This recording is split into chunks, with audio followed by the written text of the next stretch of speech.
Understanding the phrase, off-key, in English. Hello, dear learners.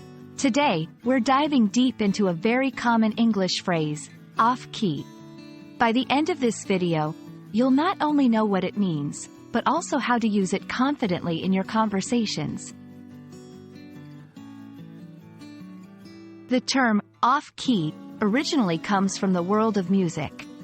When someone sings or plays a note that doesn't match the expected note in a song, we say that it's off-key. It means the sound is not harmonious or is discordant.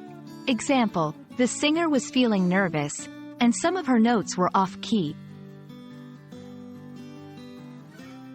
Outside of music, off-key can be used in a figurative sense to describe something that is slightly wrong, inappropriate, or out of place.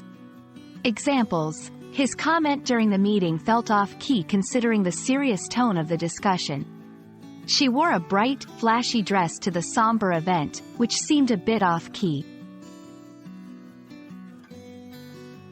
Understanding synonyms can often help cement a term in our minds. Here are some synonyms for off-key in both its literal and figurative senses. In music, out of tune, flat, sharp. Figuratively, inappropriate, out of place, discordant. And there you have it. Whether you're talking about music or a situation that just doesn't feel right, off-key is a handy phrase to know. Remember, language is like music. The more phrases and words you know, the richer your conversational melodies will be. We hope this video has struck the right chord with you. Until next time, keep learning and stay curious.